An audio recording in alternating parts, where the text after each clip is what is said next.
Hey friends, welcome back to Homeschool-ology. If you're a subscriber, welcome back. I'm so happy you're here to chat with me again today. If you're new here, my name is Nikki. I am a homeschooling mom of 4. I currently have I'm about to have they're all about to have birthdays, 14, 10, 7, and 5. And on this channel, I share mostly secular homeschooling with you, but I also share a little bit about our lives and being a mother and everything in between. So today's video is the last video in my curriculum pick series, this week-long series that I've been doing. And so we've already covered 9th grade and 5th grade. So I will link those videos down below or up here in the comments.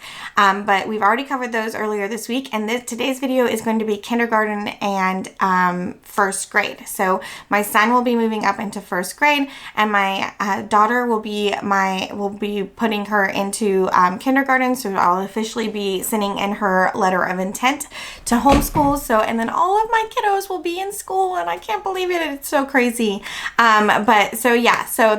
This video today, I'm going to be sharing what we're doing with my kindergartner and 1st grader for the 2024-2025 school year.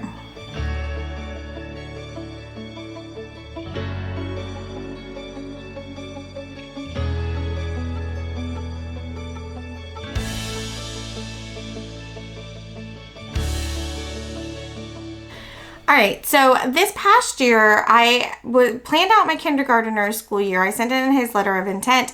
In the state of Florida, we have until the age of 6 to comply, and he just wasn't ready when he was 5, and so we waited until 6 for him, and I'm totally fine with my decision on that because he's doing so well, and I think it was the right timing for him and everything. But I planned everything for my kindergartner, current kindergartner, and I was like, I'm just gonna let my pre-K-er come along when she wants to, because I'm not a really big proponent of like doing education before kindergarten. I feel like learning through play is such a valuable thing that I just want them to play. So whatever learning happens through reading and through play, that's what they do for pre-K around here. But my daughter wanted to learn. She wanted to be at the table. She wanted to be doing the worksheets. She wanted to be doing all the things. And so I just was like, I'm just going to allow her. I bought an extra book of everything, or printed an extra book of everything. And I was like, she'll just come along, and whatever she does is great, and whatever she doesn't do is fine. Y'all, she kept up. And so a lot of what you're going to see me here talking about for kindergarten is in conjunction with my 1st grader. And so she's going to be using material that might be a little too advanced for a kindergartner. So keep that in mind as you're watching this. I will kind of talk about, like, as I'm going along, if you have a kindergartner, this is what I would use, just so that, because I am promising kindergarten here. But just so you know, like, she is kind of ahead of the game, but I'm starting to see a little bit of a gap starting to form in understanding. So she might just be going through these things a little bit slower than him, and that's fine. So as they start to pull apart from each other, that's going to be fine by me. So let's dive in to what we're going to be using. For the upcoming year, for math, we're going to be continuing to use Math with Confidence and Math-U-See. Math-U-See simply because I have it on hand and it's an available resource for us, but I did use it with my older 2. It's a great program. We love it. I find it very useful. So that is a program that I have on hand, and why not pull it out and use it as we have time, or as we, are able. So, I tried the Math with Confidence program with him, and he loved it. And so we are going to continue to use it. So I'm going to be picking up grade 1. I was kind of trying to decide if I was going to pick up kindergarten for my daughter, and start over with her, or if I was going to, if I was going to pick up the next grade for her. And so what I've decided to do is, she's doing so well with basic addition that I don't want to start over with her. I don't think we need to go backwards. And so what I've decided to do is just start separating them for math, like doing math separately with them, and let him go at his pace and her go at her pace. And if they match up, then that's fine. And if they don't, that's fine too. So I'm going to let her go at her own pace. And when they are ready, my son will probably be ready for the grade 1 book come August. And if my daughter is, I'll pick that up. If she's not ready until January, then I'll pick it up in January. So they're both doing the same thing. And if they start to have, if my son starts to pull away and, he's going a little bit faster, that's fine. But they're going to be using Math with Confidence and Matthew C as I see fit, like what they need to cover, what they need practice on, things like that. So that is what we're going to be doing for math. For English Language Arts, if you have not been around, you are going to hear something new. But if you have, this is no surprise to you. We will be using Pinwheels. Love the Pinwheels program. It's perfect for us. I now have used it before, so for me it's super easy to use because I know what I'm doing, and it's working super well for both of them, so we're going to continue to use it. Again, here I'm starting to see my son kind of pull away, and his, he's able to do a little bit more than her, so I've decided to go ahead and split them up.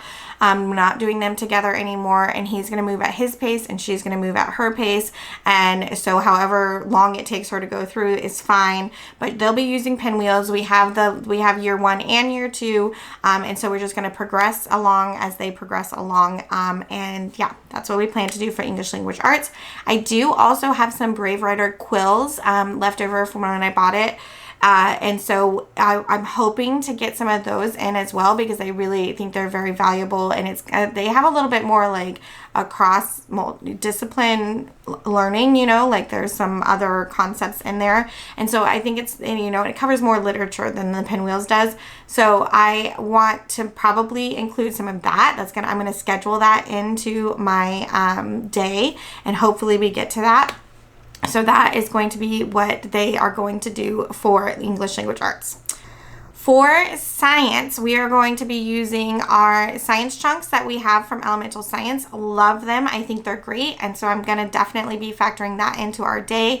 And I'm going to be using Crash Course Kids videos. I think they're very fun and engaging for the kiddos. And I'm going to use them in conjunction with the science chunks.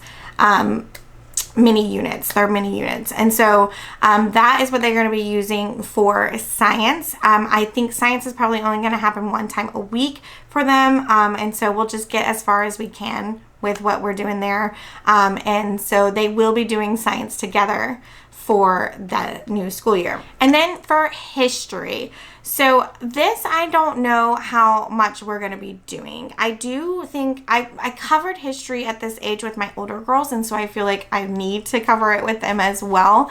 But I'm not really sure what we're going to be doing. At the time, I used Build Your Library, but I don't want to use that again. So I don't know if we're just going to pull resource books and just read about history, or as my girls are learning, am I going to pull them in? Because my girls are going to be using Curiosity Chronicles, so am I going to just pull them in for the activities, and what they pick up, and what they don't is fine too, because I will be, of course, readdressing all of this with them later on. So history, I'm not really sure what we're going to be doing, but I have Curiosity Chronicles, I have Build Your Library, so I have the books from Build Your Library, so we might just be pulling books. We might just not do anything and let them, I'm teaching classes at their co-op. I might do just a history class there and let that be enough for them. And so that is what we're going to cover with the younger grades. I stick to, very simple, very minimal. I do also have the Dash into Learning program, all of it. I have the socio-emotional, I have the poetry, and I have the Learn to Read. And so I'll probably be pulling those out as well. Hopefully getting to those finally. I've had them for 2 years and didn't use them, so I'm really hoping to try to get to them this year. And so that is kind of my goal. Keep it simple, but also try to pull in a little bit more than what we did this past year. That is what it is going to be. If you have any questions about any of this or any other curriculum, I've used several. We've used Logic of English, All About Reading. We've used a couple different maths teaching textbooks, Khan Academy. So if you have any questions, you're starting out and you have questions, please feel free to drop them down below in the comments or message me over on Instagram at Homeschoolology, or even over on my blog at Homeschoolology with a dash, so homeschool-ology.com. So any of those places you can get in contact with me, and I'm happy to help you kind of look at what's available out there and what, you know.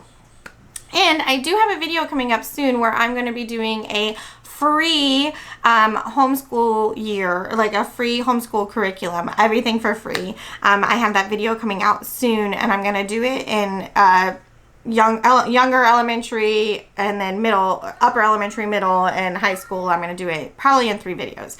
Or I might just segment one video. I'm not sure yet. I haven't filmed that one yet. But so I do have that video coming out. So if you want to make sure you see that video, make sure you've read that notification, rang that notification bell.